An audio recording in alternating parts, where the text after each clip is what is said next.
Veterinary హాస్పిటల్లో Indian red cross society ఏర్పాటు చేసిన బ్లడ్ బ్యాంక్ ని ప్రారంభించిన రాష్ట్ర వైద్య ఆరోగ్య శాఖ మంత్రి సత్యకుమార్ యాదవ్. మంత్రి సత్యకుమార్ యాదవ్ రాష్ట్ర వైద్య ఆరోగ్య శాఖ మంత్రి కమెంట్స్. గుండె మార్పుతో పాటు మనిషిని క్లోనింగ్ చేసే అవకాశం నేడుంది. కానీ రక్తానికి ప్రత్యామ్నాయం ఇప్పటి వరకు ఎవరు కనుక్కోలేదు. రక్తం అవసరం ఎంతో ఉంది. 1 యూనిట్ రక్తం 3 ప్రాణాలు నిలుపుతుంది. ప్రభుత్వానికి ధీటుగా రెడ్ క్రాస్ సంస్థ పలు బ్లడ్ బ్యాంకులు ఏర్పాటు చేసి సహాయపడుతోంది. దేశంలో సంవత్సరానికి 1,46,00,000 యూనిట్ రక్తం అవసరం.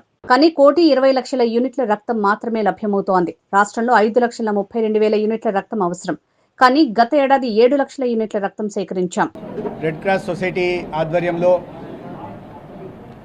తిరుపతి పాత మెటర్నిటీ హాస్పిటల్లో ఓ బ్లడ్ బ్యాంక్ సెంటర్ని ప్రారంభించడం సంతోషంగా ఉంది. ఇవాళ మనందరికీ తెలిసిన విషయమే, అన్నీ కూడా ఆర్టిఫిషియల్గా తయారు చేస్తున్న యుగం. గుండెను కూడా ఆర్టిఫిషియల్ కృత్రిమంగా తయారు చేసుకునే పరిస్థితికి వచ్చాం. కానీ ఆ సృష్టి, భగవంతుడి సృష్టి ఏ రకంగా ఉందంటే మనిషిని కూడా మళ్ళీ క్లోనింగ్ చేయగల పరిస్థితిలో ఉన్నాం. కానీ రక్తానికి బ్లడ్కు మాత్రం ప్రత్యామ్నాయం ఇప్పటికి కూడా కనుక్కోలేకున్నాం. దాన్ని బట్టి రక్తం అవసరం ఎంతుందో, రక్తదానం చేయాల్సిన అవసరం ఎంతో మనం అర్థం చేసుకోవాల్సిన అవసరం ఉంది. 1 యూనిట్ రక్తం 3 ప్రాణాలను కాపాడుతుంది. ఈ దిశగా ప్రభుత్వం చేస్తున్న చర్యలకు సమాంతరంగా అనేక బ్లడ్ బ్యాంకులను స్థాపించి రెడ్ క్రాస్ సంస్థ చేస్తున్న సేవల్ని ప్రత్యేకంగానే అభినందిస్తున్నాను. ఇవాళ దేశంలో ప్రతిరోజు సంవత్సరానికి 1,46,00,000 యూనిట్ల రక్తం అవసరం ఉంది. కానీ 1,20,00,000 వరకు మాత్రమే రక్తదానం చేస్తున్నారు.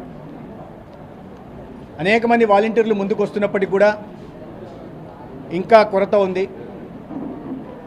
అదృష్టవశాత్తు మన రాష్ట్రంలో 5,32,000 యూనిట్ల అవసరం ఉంటే మనం గత సంవత్సరం 7 లక్షల యూనిట్ల దాకా సేకరించుకోగలిగాం.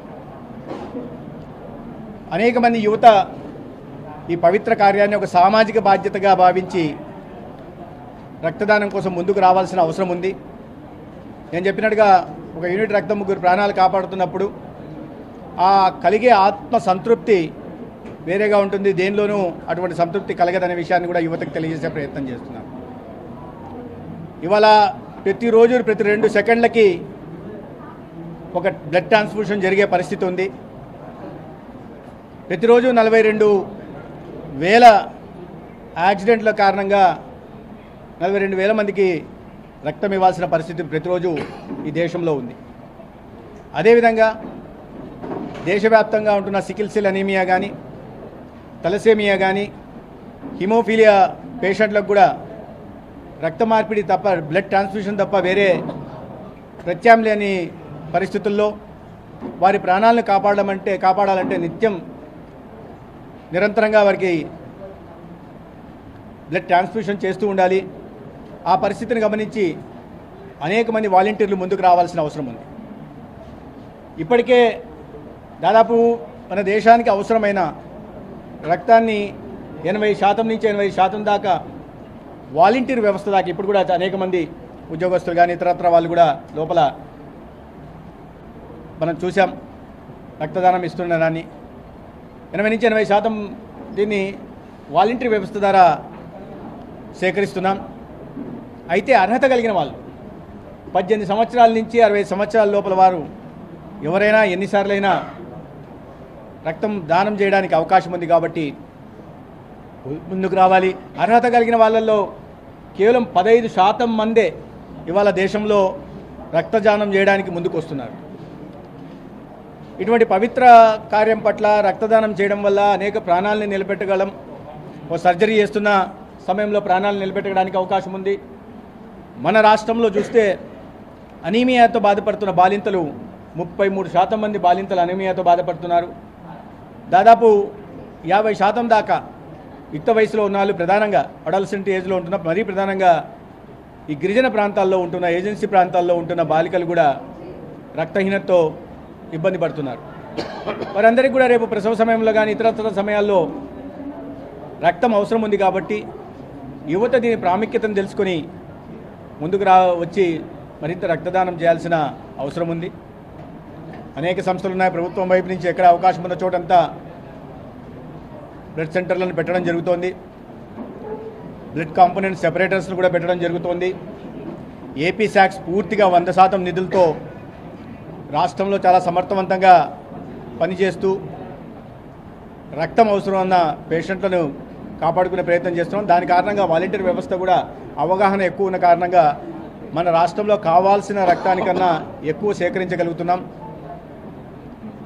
దానికి ప్రజల్లో సామాజిక స్పృహ కలిగిన యువత ప్రధాన కారణమైతే, ప్రభుత్వం తీసుకుంటున్న చర్యలు కూడా అవగాహన కల్పించడం కానీ ఇతరత్ర సేవా స్వచ్ఛంద సంస్థలు కల్పిస్తున్న అవగాహన కూడా ఒక ప్రధాన కారణంగా నేను భావిస్తున్నాను. అయినప్పటికీ కూడా ఇటువంటి ముఖ్యమైన విషయం మీద మరింత అవగాహన కలిగించడానికి మీడియాను కూడా నేను అభ్యర్థిస్తున్న సందర్భంగా విజ్ఞప్తి చేస్తున్నా. రెడ్ క్రాస్ ఈ రాష్ట్రంలో ఉంటున్న 20% దాదాపు దేశంలో సంవత్సరానికి 1,10,000 యూనిట్లని రెడ్ క్రాస్ సంస్థ ద్వారా సరఫరా చేస్తున్నారు. మన రాష్ట్రంలో మన అవసరాలకు సరిపడా వాటిలో 20% రెడ్ క్రాస్ సంస్థ ద్వారానే సరఫరా జరుగుతుంది. అనేక ఇతర సంస్థలు కూడా ఉన్నాయి. వీటిని ఈ సందర్భంగా వారిని అభినందిస్తూనే నేను మరింత ముందుకు తీసుకెళ్లాల్సిందిగా నేను వారికి కోరుతున్నాను.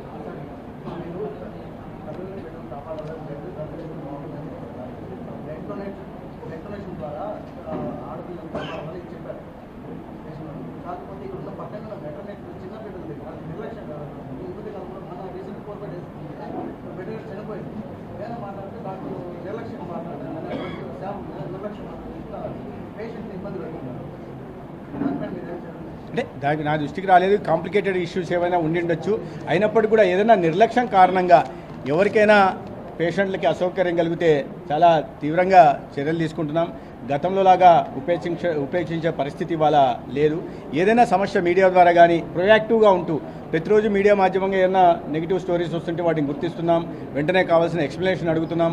వాస్తవాలు తెలుసుకుంటున్నాం. నిర్లక్ష్యం కారణంగా ఎవరికైనా ఇబ్బంది కలిగినా, ఏదైనా ప్రాణం పోయే పరిస్థితి వచ్చినా వెంటనే వారి మీద చర్యలు తీసుకోవడానికి కూడా ప్రభుత్వం ఇదిగా ఉంది. ఆ విషయంలో ముఖ్యమంత్రి గారు కూడా నిరంతరం ఆదేశాలు ఇస్తూ ఇటువంటి నిర్లక్ష్యం కారణంగా ఎవరికైనా ఇబ్బంది కలిగితే మాత్రం వాళ్ళ మీద కఠిన చర్యలు. అందుకని ఈ మధ్య చూశారు అనేక చోట్ల అనేక డాక్టర్ల విషయంలో సస్పెన్షన్లు కానీ ఇతరత్ర తీసుకోవడం జరిగింది.